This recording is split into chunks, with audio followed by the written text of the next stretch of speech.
So, Assalamu alaikum, Adila. How are you doing?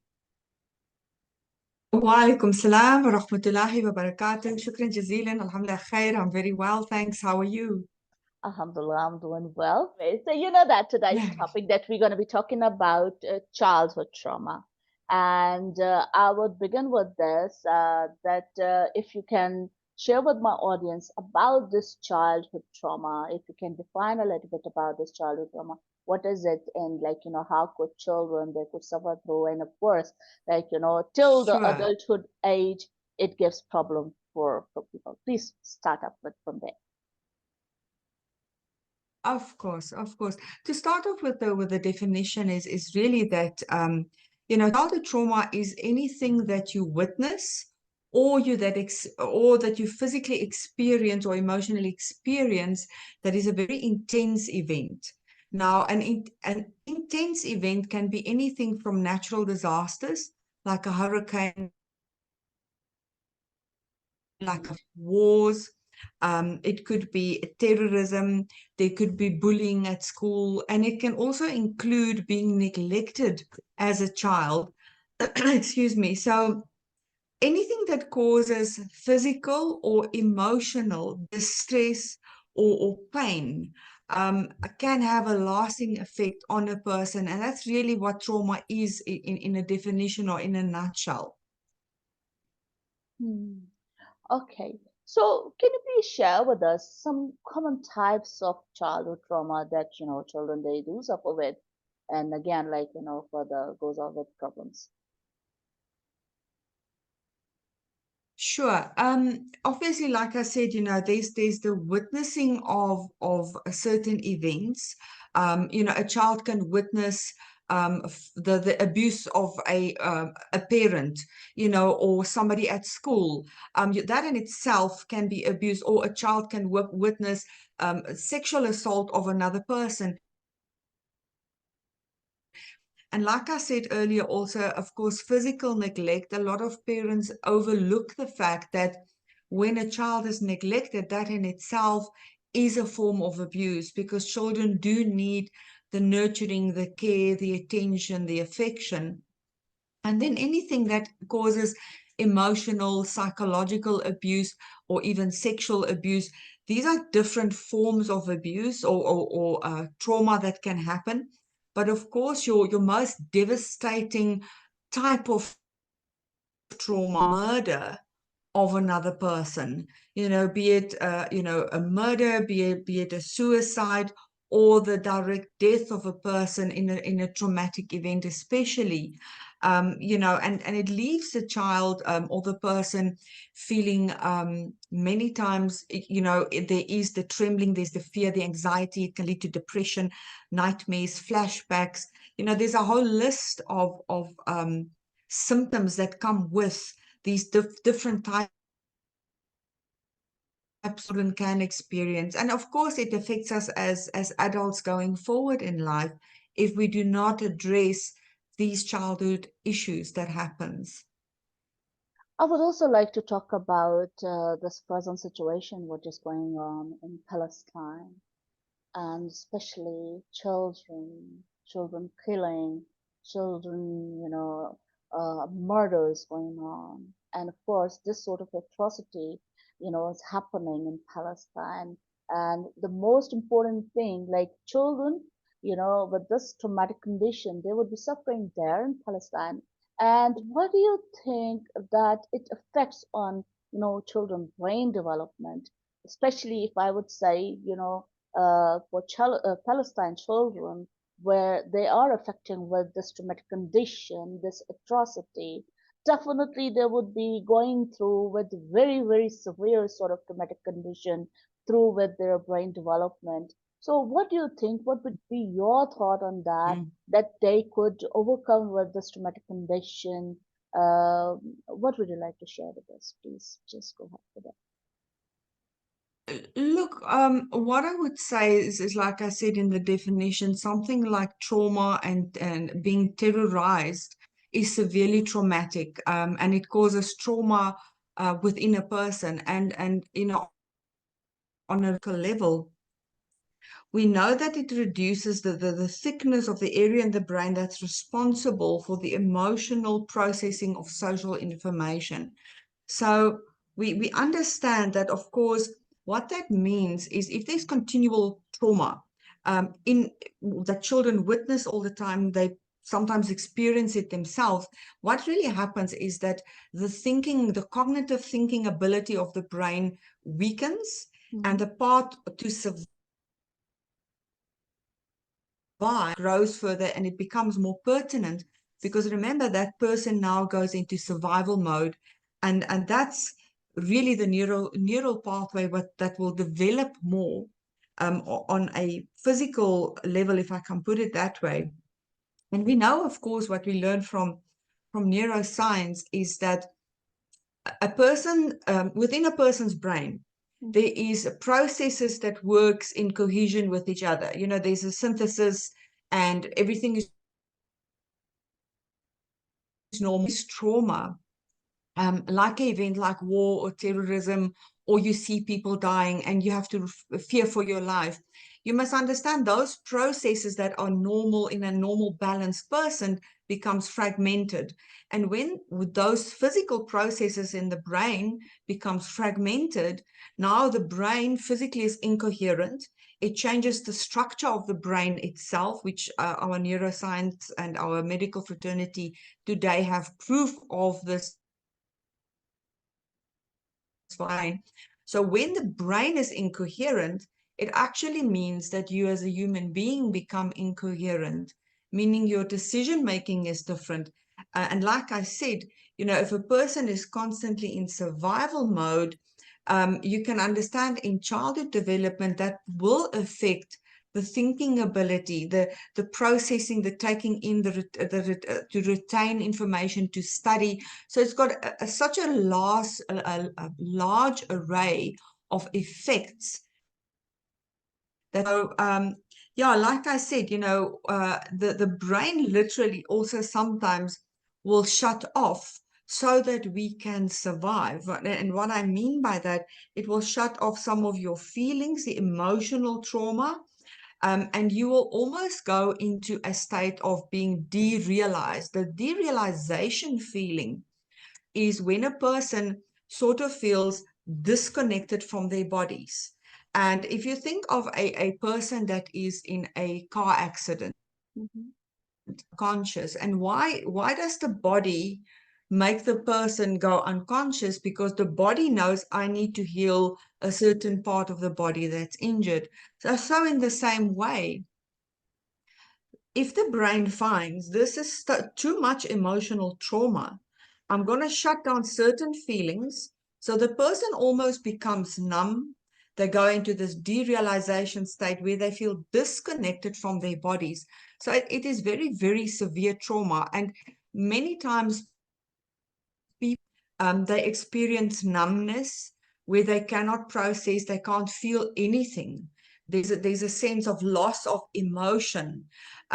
There's also, it is accompanied with panic attacks, severe anxiety, and you know, depression. So it can be very, very severe. And of course, you know, proper treatment, intervention, support in that sense is very, very important then. So yeah, it's what really, there's a bypassing of the thinking part of the brain, and there's less capacity then of coping then with adversity, you know. So trauma, especially if we think of the war and the genocide that is happening in Palestine, and what those children and the adults are experiencing, it is extremely intense. It's extremely severe, and there's going to be many years of intervention that would be required to help them, inshallah. Um, Inshallah. What do mm, you think? I think that resilience is also a very important sort of element, you would say, for overcoming trauma. And is it possible that for children we could teach them that how to be more resilient, and how this resilience, could play a very vital role for them to overcome, their trauma, if there's any possibility that we could train them? for being more resilient?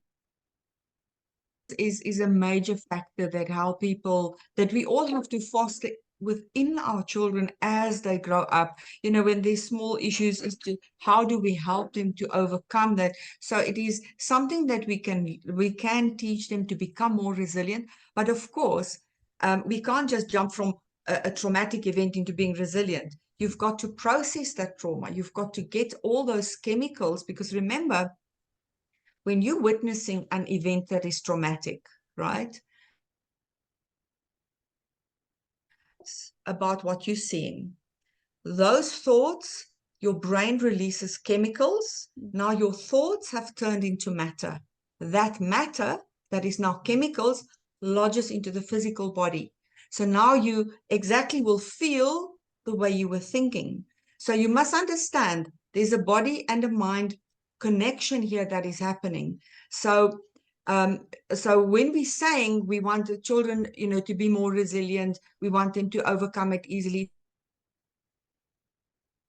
you've got to release the chemical that is released inside the body through various processes, which we'll talk about treatment a little bit later. But there's yes, resilience, of course, is very important. And to help a child that has been traumatized, they need a lot of cuddling. There's various ways where they can express through drawing, through painting, through talking about it, but when they are ready. We never force anybody. Ask questions is to answer, but not to keep dwelling on the traumatic effect or event. So it's very important that you, as an adult or as an outsider that know this person has been traumatized, is to really handle them with kid gloves as and when they are ready, because the healing part has to happen. Some people do go for the necessary treatment, some people don't. And of course, a structure of the brain when there's trauma. So for a child then to overcome adversity as they grow up and that trauma is not resolved, it will leave and have a lasting psychological effect if that specific event is not dealt with in time. Okay, what do you think for parents, especially? I'm asking this question. What do you think that some signs, a child may be experiencing that the children, that the parent, they could get, okay, now these are the signs or this that, our children having, and there's some sort of, issue, very serious issue, so that, parents, they can sense that, yeah, these are the signs that, yeah, our children, they are going or suffering with some sort of traumatic condition. Sure. So parents can look out for where the child becomes withdrawn, they struggle to trust, they avoid social gatherings, there's clear signs of anxiety, disturbed sleep. There isn't real, a physical reason for that. Um, and like I said, sometimes the child can look spaced out, not present in their reality, and also as they as they grow up, effects such as self-harm, self-destructive behavior. They can have flashbacks of these events. And all of a sudden, or there could be certain things that trigger a loud noise that can, so there could also be a distorted sense of self, inability to control their emotions, hyper arousal, like I said, and really sometimes um, it can lead to very challenged interpersonal relationships with other people because they are still in that trauma or the brain is still stuck there. But for children, especially disturbed sleeping patterns, stomach pain, want to maybe go to school or engage with certain people. So yeah, those are some of the feelings. Deeper emotions that can come as they develop is senses of worthlessness, excuse me, problems with shame or guilt, where they struggle also to handle their emotions, where there isn't that emotional self-regulation that a normal healthy person would have. Um, and will find it difficult maybe to be in crowds. So there are various responses that various people will have depending on the type of trauma they've obviously experienced. Okay, what do you think that this childhood trauma influence attachment styles also in adulthood? How does this, correlate, in people's adulthood time as well? When they go, they would be adult, and then there would be a sort of attachment of childhood trauma, which would influence in their adult life as well. Yes, of course, there will be an absolute influence, especially like I said right in the beginning. Um, when there is the witnessing of a violent event or a physical experience of it itself, it leads to the brain needing to go into survival mode. And then also it is, how do I trust adults? And when you grow adults, you will grow up having a problem trusting other people. So that's why we find in our relationship coaching and dealing with people with relationship issues, um, that many times, as much as we need to have a communication and relationship skills development between couples or families, is we need to understand, was there previous trauma that is causing this person to perhaps have an inability to a certain, to open up, to be vulnerable, to show love, to show kindness. Um, so again, like I said, you've got to go back and heal the trauma if you sort of want to come back within balance. Because as long as the trauma is there, you are in a state of imbalance to a certain degree. And yes, it will definitely affect relationships going forward as the child age, for sure, and in personal relationships between spouses especially, and even between. So like I said, yes, there is of course a lot of training that a person can do to learn how to talk, to understand your child, to validate all these type of things. But when there is trauma, it's very important to have the necessary intervention to help the child heal from that, so that the brain can come back and new neural pathways can form, and we can restore balance within the biological brain, as well as then the person then starts to behave in a more balanced, natural, normal way of a person that's less traumatized. Okay, like about there is any sort of like socioeconomic status influence also for the prevalence of childhood trauma? Do you think that they also, play a major role for traumatic children or for childhood trauma, socioeconomic status? How do you see that also influence? What I would say there, the parents do play a big role.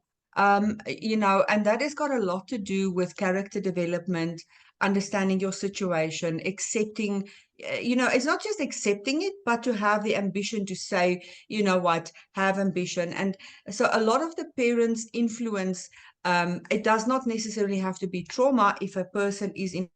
Status, how do you? Is there abuse going on? Are they experiencing intense events, of witnessing violence or experiencing violence? So when there is social economical differences, it obviously, when there is trauma being experienced and those people cannot afford therapy, that's when it becomes a problem.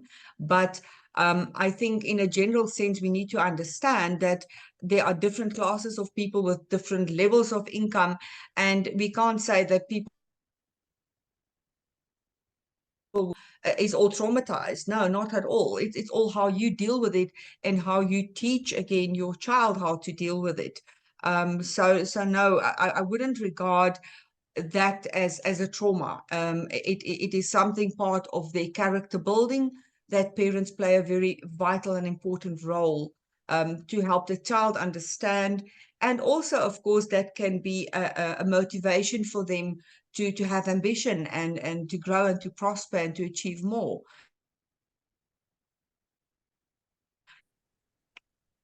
Oh, thank you so much.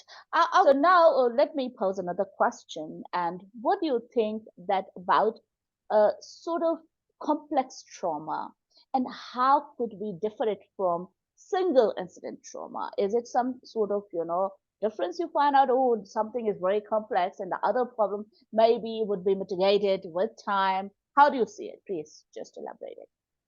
Look, post-traumatic stress disorder is a disorder that comes about from experiencing a traumatic event.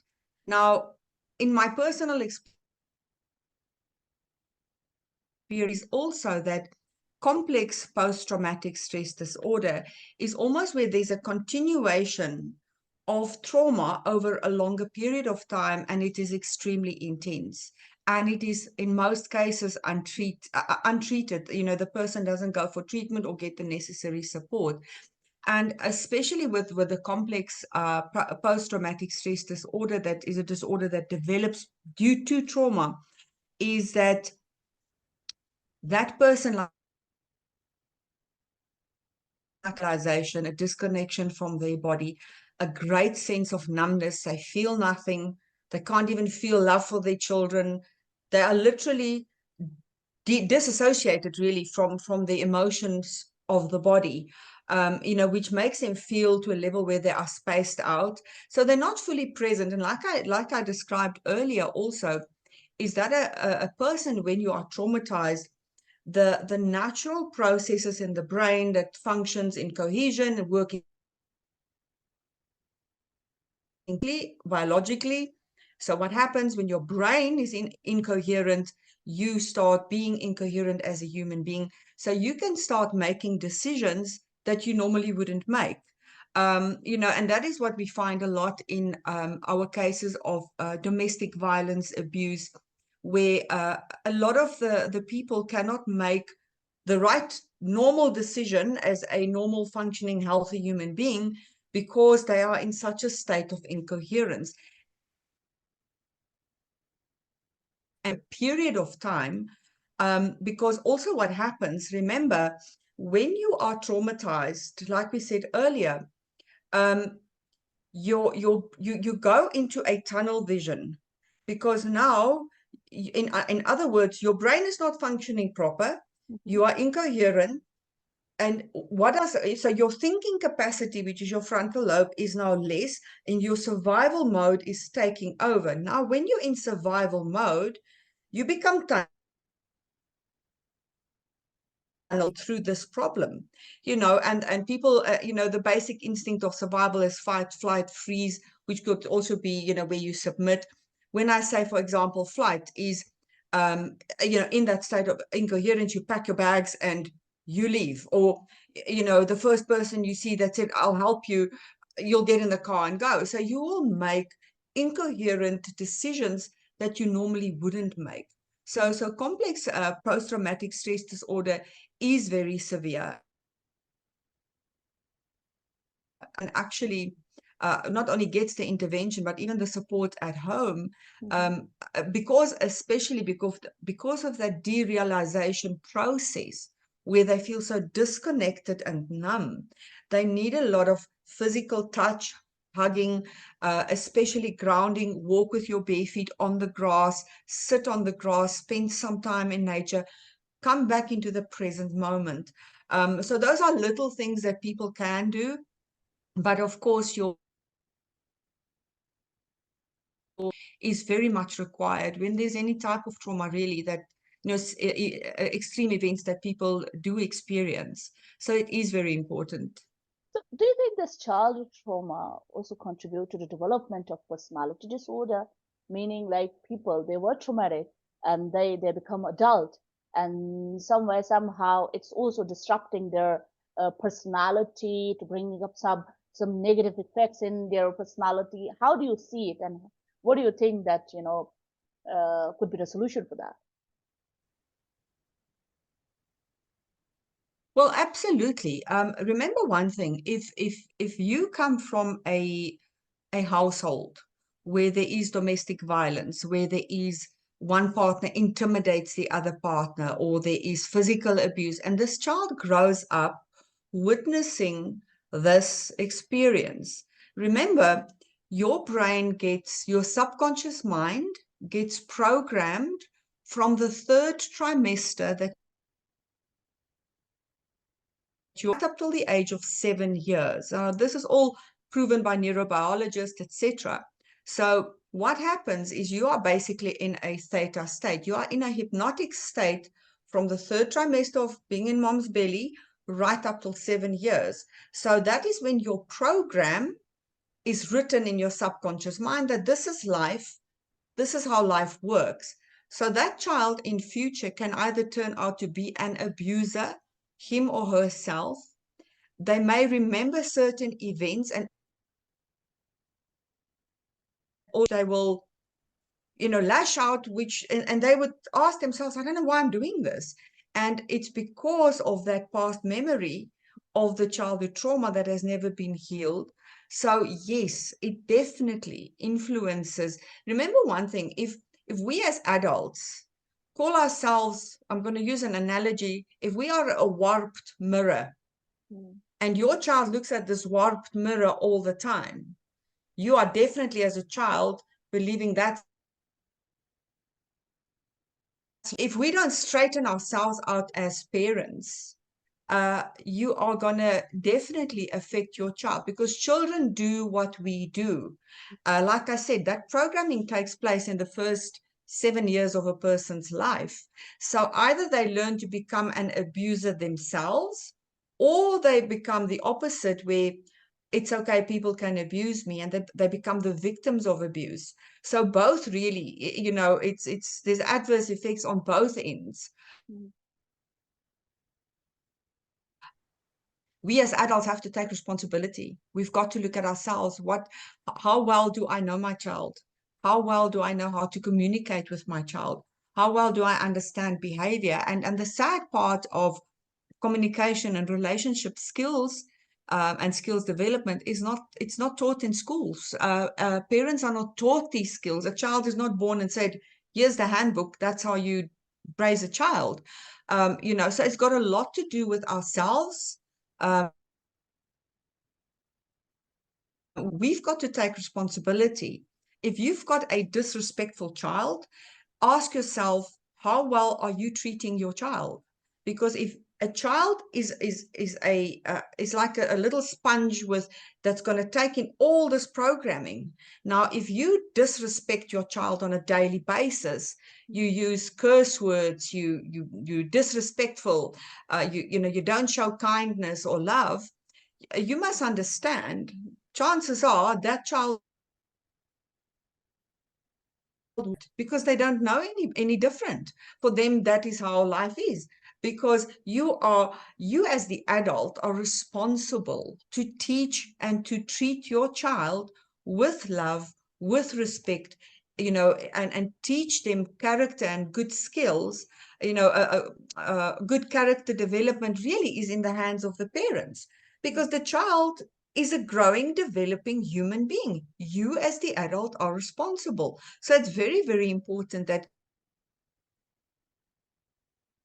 they play a major role in the development of their child's character and personality and how they turn out to be. And again, but I will go back and I will say, remember, there's no handbook. We are not taught communication and relationship skills development in school or anywhere. So it is important that parents do and must recognize when there are issues at home, when a child or a teenager is behaving in a certain way, is to say, how do I rebuild my relationship with the child? Because that's where the danger lies. So there are various effects that does happen if we as parents don't take responsibility for our parenting skills, and how our children do end up turning out. So, in last, what advice would you give to adults who suffered with, sort of childhood trauma? and how could they deal better in their adulthood, or maybe after a sort of, in relationship when they would go into. So any advice, suggestions for those adults, do they really, go for, or seek for help, from an expert, Mhm, or how could they deal from their side as well? mhm. First of all, what I would say is for adults especially, is to realize that, and again, this is so beautiful where neuroscience, and because the proof of what we have said for all these years are now physically being proved by our neuroscientists. I mean, you just have to look at the work of Dr. Joe Dispenza or Dr. Andrew Huberman and the Huberman Lab, etc. We, as adults, need to realize that there is a process called neuroplasticity, meaning that the brain is able to rewire itself to form healthier and more better connect to behave. So with the right support, like I said, the brain can create new neural pathways. But what is important, what we do as hypnotherapists, is we've got to go and heal where the trauma is. Now, why I'm explaining this is for people to understand, because there's great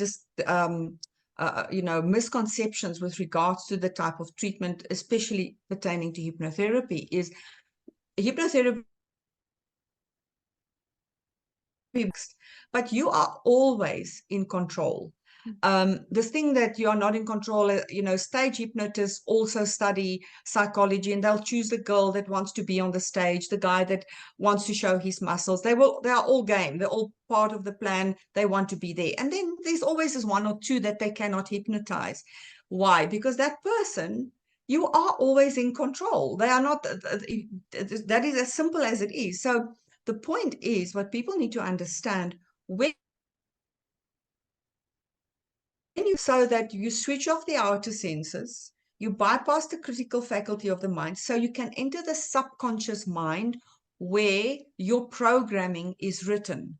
Because the programming can be changed through the processes of hypnotherapy, which has been developed over the ages as therapeutic tools for the release of those chemicals from body, mind, and spirit. Remember, like I said right in the beginning, when you have a thought, it chemicals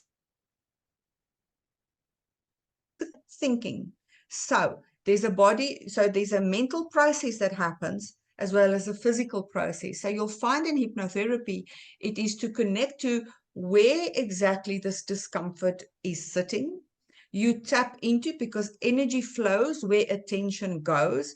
So in this process where you are in this relaxed state, we help you to connect to exactly where is this anxiety located in the body. So, and I'm explaining this in a very short period of time, of course, is normally the person, then we ask them, what memory is connected? What image do you see? So there is no leading questions. We don't tell the person, go to that event or go to that event, because the subconscious mind will bring forward that which the person is ready to deal with. So, of course, then we go through the process of the release where the body, remember, the body is like a brain on speaking today, where when the person now for the first time, let's say this person experienced sexual abuse at the age of 6. For the first time, that 6-year-old, although it's now an adult, is the body is releasing that pain. Tears, crying, where they're going to emotional, healing crisis, where the body is releasing all of that hurt, all of that pain. But of course, there's safety mechanisms built into the stool. Step out, they are always in control. The body, remember, the body thinks it's real and they're releasing all of this stuff. And then on a mental level, what is built into the process, and this is where neuroplasticity comes in, where new neural pathways can be formed, is what have you learned from this experience? And for various people, there are various answers. one can say, nobody has the right to abuse me. My body is sacred. I need to put up boundaries. I need people learn from the different traumas that they have experienced. And this is where NLP or neuro-linguistic programming comes in, because when you can change the meaning of an experience, remember, if something happens, you experience it with your five senses. Mm-hmm. So internally, you create a movie of what does this mean? What is my belief system about that event? And it causes you to behave in a certain way. So what actually happens? So now in this process, when you release all from the body, you cry, you kick, you scream, what you always wanted to, what you couldn't do at that time, you are now at a place where we ask you, when we ask the question, what have you learned from this experience? And the light bulb moment comes through for that person. No one has the right to do this.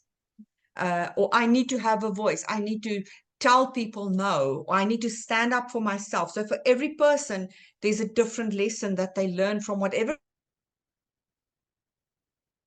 new neural pathway has formed. And once the awareness is there, now you start working more and more towards that. So yes, there are different forms. Of course, this is what we call the regression therapy to past hurtful events. Also in practice, I combine all the behavioral change tools, which again is towards a reinvention of that person. Again, the creation of new neural pathways, neuroplasticity, where you can now say, okay, I'm very suspicious of people, or I'm very distrusting. So we take them through the healing processes. It's normally more than one session, because if you are sitting with trauma for 50 years or 30 years, you must understand it's normally a culmination. So it normally takes more than one session for the healing processes within the hypnotherapy. Then, like I said, I call it hypno coaching, is where I again put the person in a relaxed state. Now we're working towards the I'll go back to what I said, is let's say a person is suspicious, or you mistrust, or you don't trust people, is to say, again, so you go into that frame of mind, then you ask, how would you like to be? And all of that is done under hypnosis and under hypnotherapy. And again, new neural pathways are formed. And remember, the more you create this on a regular basis, ideally it's once a week, for a certain amount of time, it becomes more permanent in the brain, the more we're fading out, and the more there is the release of trauma from the body. I mean, I've in the past week had two of my patients tell me, and I've had this before as well, where they have had either reflux or they had thyroid problems, and these things are gone because of that physical release from the body. So there are, of course, trauma-focused cognitive psychotherapy done by our clinical and probably our counseling therapists as well. But yeah, so the brain it can restructure itself, but you've got to be willing to go through the processes. I'm just thinking if there's anything else that I can share with you. Yeah, so when it comes to children, of course, children that have experienced trauma, very for them to be able to express or to talk when they are ready. Don't go and force them. They will talk when they are ready. Get them to draw pictures about what happened. It is their way of communicating. Remember, children don't have the vocabulary or the psychological development as you and I as an adult to say, I feel like this and this, and and I have a full expression. So we use other tools, excuse me, even pretend playing or storytelling to that type of event, so that the child can start to relate and they can start to express. The expression of the emotion is very important, because remember, our emotions are here to heal us. Mm. We are not here to heal it. So, Yes. so it's very, very important that children we put them in a space of reassurance, lots of cuddling, lots of physical touch, help them to feel safe, and of course, verbal support as well. Remember, one thing that I would also just say is when it goes back to trauma and it goes back to we as adults, if you can think yourself sick, you can think yourself healthy as well. Mm. So, because what I think, chemicals are released, causes me to feel a certain way. So you can have bad emotions. Yeah. So a thought is a thought, and a thought can be changed. So Yeah. I would recommend, yes, when they are to a therapist that are trained within this field, because it's very important that um, you go to a therapist that knows how to handle these processes and how to handle a person that is going to go most probably in healing crisis where they need to release these type of chemicals from the body. So yes, if there's anything from your side, Kiran, that I can help you with. I must say, Adila, I really, really had an amazing session with you, and I really mean it. Thanks a lot for sharing a lot more information in this regard for this, particular topic. And for my viewers, I must say that we started the session a bit late. So any comment, any questions, you please tab down that below in the comment section, and we would look into that. I would directly pass on to that my expert, and then definitely should like to respond. And for therapies and the consultancy, you guys can ask for Adila Pretorius contact details. So definitely we're gonna be share that as well. So thanks a lot for a lovely session today, and hopefully on my viewers' demand, and they would say so that like some other topics they want to discuss, they want to cover up. So definitely I would just present that and post that to you, so then we could have more and more sessions like this. So you have a lovely day. Once again, thanks a lot. And any last word from your side you want to share, so please go ahead. Subhanallah, Alhamdulillah, shukran jazilan. Thank you so much for having me. And yes, anytime, the more we purpose for being here, which service to Allah is service to humanity. So shukran jazilan. It is my absolute pleasure, and I look forward to hearing from you again and from your audience. Shukran. Shukran. Jazakallah. Bye bye. Okay. Bye bye from my side. Assalamu alaikum wa rahmatullahi wa barakatuh. Walaikum salam.